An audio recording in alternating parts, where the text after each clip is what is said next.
Salut tout le monde, comment allez-vous? Moi ça va plutôt bien. Aujourd'hui on se retrouve pour une nouvelle vidéo. Aujourd'hui on va parler de John Wick 4. Voilà, il était temps, je pense, de parler de John Wick 4. Donc, John Wick 4 est donc un film sorti en 2023 qui donc fait quand même 2h49, près de 3h, c'est beaucoup. C'est donc eh bien, le film qui clôture pour eh bien, John Wick. Pour John Wick. Voilà. Après, on a d'autres. On a d'autres films qui vont arriver. Mais là, ça y est. C'est fini. John Wick, voilà. Maintenant, fin du débat. On clôture la chose. Et eh bien, il était temps.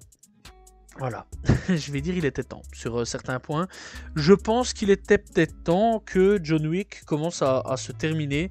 Non pas que c'est nul, hein, que du contraire, c'est un très bon film quand même. Moi j'ai bien apprécié les John Wick. Voilà, c'est quand même là depuis 2014, donc 10 ans quand même. À ce niveau-là, c'est quand même beaucoup. Voilà, c'est quand même un film qui a quand même traversé 10 ans, qui est toujours aussi bon. Keanu Reeves, ça l'a fait un peu ressortir, on va dire un peu de sa grotte sur pas mal de choses. Voilà, Keanu Reeves c'est un excellent acteur que moi personnellement j'apprécie énormément. Les Matrix il est excellent dessus. D'ailleurs faudra en parler un jour. Voilà. Speed il est excellent dessus. Voilà, tous les films que moi j'ai vus avec Keanu Reeves, j'ai beaucoup aimé et approuvé. Donc ce John Wick 4 eh bien, se passe un peu donc après John Wick 3. Voilà, il faut savoir que donc John Wick a survécu donc à la balle que Winston donc lui a mis, puisque Winston donc l'a trahi entre guillemets. Bon, on sait que de toute façon ils sont toujours copains, hein, voilà, ça il n'y a pas de problème là-dessus. Donc voilà, et donc il aide eh bien, enfin il est aidé donc du Bowery donc King.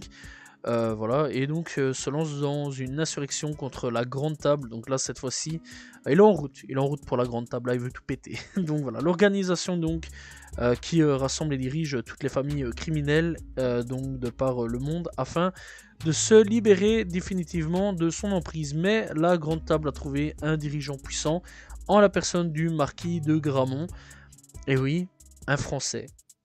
Voilà, cette fois-ci, ben, c'est le français, donc le grand méchant du truc. Donc voilà, qui a reçu carte blanche pour éliminer John Wick par tous les moyens nécessaires. Et John Wick, eh bien, il a découvert plutôt, excusez-moi, découvert donc un moyen de vaincre l'organisation connue donc sous le nom de la Grande Table, mais avant donc de gagner sa liberté. Et oui, parce que là, on parle quand même de liberté, c'est le dernier chapitre, on le rappelle. Eh bien, il doit affronter un nouvel ennemi, voilà, et donc, lui, le nouvel ennemi, il a tous les moyens, l'argent, tout, il a vraiment tout. Voilà, donc cet ennemi est donc joué par Bill Skarsgård, j'espère que j'ai bon là-dessus.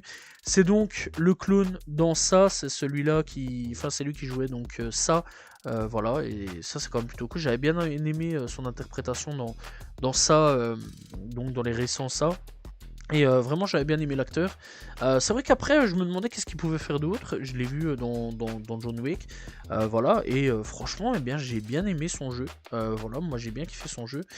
C'est un acteur donc là ici quand je l'avais vu, moi je l'ai découvert avec ça. Il était maquillé tout à crever. Vraiment à ce niveau là je peux pas juger non plus vraiment un acteur sur le fait d'être maquillé, que du contraire. Mais dans l'ensemble, ouais, là cette fois-ci j'ai pu juger. Donc pour ceux qui veulent aller checker, il a fait Nosferatus qui est sorti en 2024. Boy Kills World, il a fait Barbare, il a fait donc les SA 1 et 2, The Crow, Deadpool 2. Alors je me souviens pas du tout qui il était dans Deadpool 2 ni dans Eternal. Faudrait que j'aille rechecker un petit peu sa filmographie, mais enfin bon, moi vous savez dans quel film il joue. On retrouve aussi Scott Atkins, voilà, qui joue Killa. Voilà, personnage voilà, qui est présent, j'ai bien aimé, pas mauvais jeu d'acteur. Lui je l'avais découvert un peu avant sur un autre film. Voilà, et il joue dans les Hitman 4 par exemple. Il y a aussi donc Donnie Yen, voilà, lui lui il joue dans d'autres films aussi, hein, voilà, c'est quand même des acteurs plutôt connus. Lui il joue donc dans les Hitman tous, voilà, 1, 2, 3, 4. Voilà, il joue dans pas mal de films, voilà, acteur plutôt connu. Dans les acteurs aussi principaux, on retrouve donc Lance Reddick qui jouera donc Charon. Encore une fois, lui il est toujours présent, voilà, et donc il fera les 4 chapitres. Et alors il fera aussi Ballerina pour 2025, puisque donc c'est la suite de John Wick. Il faut le savoir. Et alors il avait joué dans The Wire aussi, pour ceux qui veulent aller voir. Bref, donc il y a d'autres acteurs, Winston il revient, voilà, tout le monde revient, ça c'est quand même plutôt cool. Voilà, il y a 2-3 nouveaux acteurs, et ça aussi c'est quand même plutôt cool. Donc le film se passe au niveau donc de Tokyo, Japon, voilà, on va dire Japon. Il se passe aussi à Berlin et il se passe en France. Voilà, ça se concentre vraiment sur ces 3 pays-là. Et vraiment, on voyage. Vraiment, on voyage, c'est pas mal. Moi, j'ai bien aimé à ce niveau-là. Les environnements sont quand même plutôt cool. Le film est quand même plutôt cool aussi dans l'ensemble. Alors, il faut encore une fois, c'est John Wick. Hein. Faut déconnecter son cerveau. Voilà, ça, je préviens. Je l'avais déjà dit au niveau donc de mes premières vidéos sur John Wick qu'il fallait vraiment déconnecter le cerveau. Faut pas penser que c'est un film genre réel, hein, vraiment que du contraire. Parce que quand le gars, vraiment, quand John Wick, le mec, il tombe de 50 000 escaliers, qui se relève, le gars il se prend des voitures, il se relève.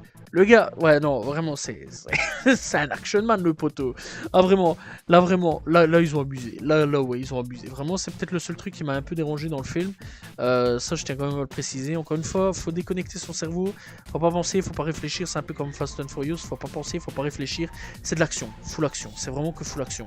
Voilà, ça, faut se le dire. Aussi, vraiment, au niveau du truc, par contre, ils ont vraiment abusé. Hein. Encore une fois, ça, je l'ai dit. Quand le mec tombe des escaliers de 35 000 étages, quand le mec il se prend des rafales de balles, bon après bon ça va quoi, c'est des t-shirts par balle, etc. C'est des trucs de fou à ce niveau là. Quand le mec il se prend des voitures ou alors il tombe d'un certain étage ou quoi aux caisses, il survit. Ah là va falloir peut-être commencer à réfléchir sur le truc. Hein. Est-ce que c'est John Wick ou alors est-ce que le mec il est vraiment surhumain? C'est pas possible. Alors je comprends que depuis le premier on nous dise que le mec c'est un démon, que le gars il est fort, il est puissant, le gars tout le monde flippe, tout le monde se fait dessus, le pantalon il devient tout brun mon pote, tellement le gars apparemment c'est légende vivante. Mais là à un point pareil, oh la légende vivante, faut se calmer quoi, faut se calmer vraiment. Ça c'est fou. Voilà. Bon après par contre il faut savoir qu'il y a un gars avec son chien, j'ai bien apprécié le gars vraiment à ce niveau là, donc voilà, lui j'ai bien apprécié le gars, le chien aussi. Il y a une séquence à un moment par contre qui m'a un peu perturbé, on voyait bien que le chien était complètement fou. Alors il y a du vrai chien, il y a vraiment un vrai chien, ou alors je pense, je sais pas si ça a été fait en full truc, en image de synthèse ou un truc dans le genre, j'en sais rien. Mais vraiment dans l'ensemble, je pense qu'il y a un vrai chien. Et alors par contre à un moment, à Paris, voilà, à Paris, je vais vous laisser aller checker si vous n'avez pas vu le film. Et à un moment le chien il se prend un truc dans la face, mais là vraiment je me suis dit, ok, le chien il est mort. Déjà d'avance, il est pas mort, en plus de ça c'était très mal fait. Voilà, ça m'a perturbé, là je me suis, oula, ouais c'est quand même assez chaud. D'ailleurs j'ai même repéré aussi des faux raccords, vraiment. Alors que je suis pas un pro des faux raccords, vraiment. Moi je travaille pas chez Allociné, Michel et Michel, tu vois, tu connais. Ah vraiment là on tape des blazes fou, mais vraiment là mon gars, moi je suis pas dans faux raccords. Mais là vraiment les faux raccords, ouais, j'en ai vu quand même pas mal. Des moments j'ai vu des pieds de mecs morts, sur cette mort, bouger. Et à un moment il y a une scène où tu vois les gars, donc il est mort, il est abattu, et le gars il fait quoi? Il déplace tout doucement sa jambe, hop, il bouge le pied, et tu vois un autre cadavre en train de tomber dessus. Je me suis dit non, là c'est trop là. Là si même moi je l'ai vu, là tout le monde a dû le voir au cinéma, c'est assez fou. Mais bon, après dans l'ensemble, c'est parce que c'est une scène beaucoup plus lente. Hein. Parce qu'il faut savoir quand même que là c'est fast au niveau de l'action, c'est un truc de fou. Il y en a tout le temps, il y en a partout, c'est un truc de fou. On se repose un petit peu, ouais, de temps en temps, dans l'ensemble. Mais bon, dans l'ensemble, encore une fois, John Wick, c'est un film où il faut déconnecter le cerveau. C'est pas un film où il faut réfléchir. C'est pas un Da Vinci Code ou un truc dans le genre. C'est un film où vraiment il faut poser son cerveau. Voilà, faut pas réfléchir à ce niveau-là. C'est comme Fast and Furious, c'est comme les Marvel, faut pas réfléchir à ce niveau-là, sauf de temps en temps, parfois oui, mais bon, voilà quoi. Dans l'ensemble, voilà, c'est un film un peu bête et méchant, mais pas trop non plus. Dans l'ensemble, moi j'ai bien apprécié. J'ai pas vu les 3 heures passer, faut le dire, il y a quand même 3 heures de film. J'ai pas vu les 3 heures passer, j'étais vraiment à fond dedans, j'étais scotché sur mon fauteuil, voilà, j'ai bien apprécié le film, j'ai bien kiffé le film. Et je trouve que c'est une très très bonne conclusion pour terminer John Wick. Voilà, John Wick. Après maintenant j'ai hâte, hein, parce que je sais qu'il y a une série qui va arriver. Voilà. Ça, on sait qu'il y a une série qui va bientôt arriver. Donc, à voir un petit peu ce que ça va donner. C'est Continental. Alors, je sais pas si elle est déjà sortie ou si elle est pas encore sortie. Voilà, j'en sais rien du tout. Faudrait peut-être que j'aille checker. Donc voilà, alors apparemment, enfin de ce que je peux voir, ouais, apparemment c'est déjà sorti, donc voilà. Ouais, je suis en train de faire la recherche en même temps, faut pas chercher à comprendre. C'est parce qu'en fait, je parle justement de la série, donc du coup voilà, je sais qu'il y a Ballerina par contre qui va sortir cette année-ci 2025, donc voilà, ça c'est déjà prévu pour 2025, donc c'est la suite de John Wick, de la franchise John Wick. Donc voilà, alors c'est Anas de Armas qui tiendra donc le rôle principal de Eve Macaro. Voilà, et donc l'histoire se déroule donc entre les événements du 3e et 4e film. Donc Ballerina, pour ceux qui veulent aller checker, voilà, ça sort cette année-ci. Donc il y a encore de quoi se mettre quand même pas mal de trucs sous la dent à ce niveau-là. Il y a Continental, par contre, je savais pas du tout que c'était sorti, il va falloir que j'aille aller checker. Disponible donc depuis le 22 septembre 2023, et j'étais pas du tout au courant donc avant que je fasse checker tout ça. Donc voilà, il y a vraiment tout un lore quoi, qui est en train de se créer avec le Continental, la table, John Wick, etc. Voilà, je pense en fait ils vont lancer Ballerina, ils ont déjà lancé une petite série, bon, de 3 épisodes, mais bon voilà. Je pense qu'ils sont en route pour sûrement créer d'autres trucs. Il y a sûrement d'autres séries, d'autres films qui vont sûrement arriver. Ça faut sûrement se le dire. Donc voilà, et j'ai quand même hâte, personnellement, de voir un petit peu la suite et ce que ça va donner. Voilà. Après, dans l'ensemble, j'ai quand même hâte de voir un petit peu ce que va donner les suites de John Wick. Personnellement, voilà, voir un petit peu les suites, les extensions, l'univers étendu de tout ça. Et ouais, je suis quand même hype, un petit peu hype dans l'ensemble, voir un petit peu ce que ça peut donner. Soit c'est bon, soit c'est complètement casse-gueule de changer le personnage.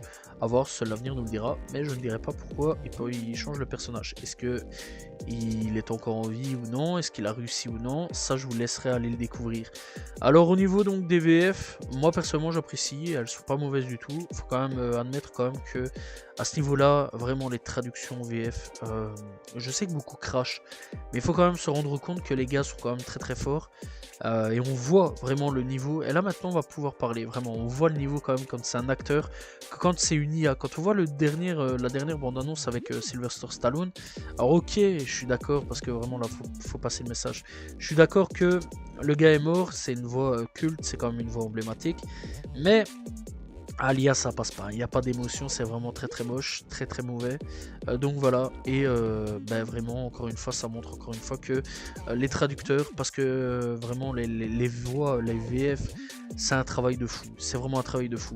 Il y a des VF, je sais qu'on travaille beaucoup avec les Français, la Belgique France travaille beaucoup au niveau VF. À un moment One Piece, je sais que c'était en Belgique, je crois que c'est toujours en Belgique, je suis pas sûr, je crois que la VF est toujours belge.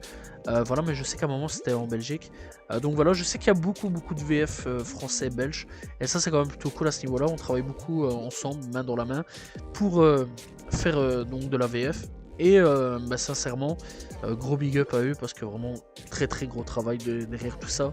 Et John Wick vraiment excellent au niveau de la VF, tout comme la VO, voilà. Et bah, dans l'ensemble, encore une fois, bah, pour conclure la saga, si vous l'avez tous vu, enfin si vous avez tout vu, regardez. Voilà, regardez, c'est plutôt cool, c'est plutôt un bon film. Si vous avez jamais vu donc la saga John Wick, les 4 films, regardez aussi, vraiment, c'est pas mauvais, mais encore une fois, c'est des films à déconnecter absolument son cerveau. C'est pas vraiment des trucs, voilà quoi. De temps en temps, ouais, faut bien le brancher sur certains petits points, mais c'est beaucoup des pan pan pan, pan pan pan, pan pan pan, et pas de la grosse discussion quoi. Voilà. Sauf quand ils discutent, à ce moment-là, ils discutent. Mais dans l'ensemble, voilà. Je vais vous laisser aller checker le film. C'est un très bon film. Moi, j'ai bien aimé John Wick 4. Hâte de voir un petit peu ce que Ballerina va donner, en espérant que ça va pas me décevoir. Ça, j'ai vraiment d'énormes attentes à ce niveau-là. Donc voilà, et hâte de voir un petit peu ce que ça va donner. Bref, c'est donc la fin de cette vidéo sur John Wick. J'espère que vous avez apprécié cette vidéo. N'hésitez pas à vous abonner, liker, commenter, partager. On se retrouve demain pour une nouvelle vidéo. Salut tout le monde, ciao ciao.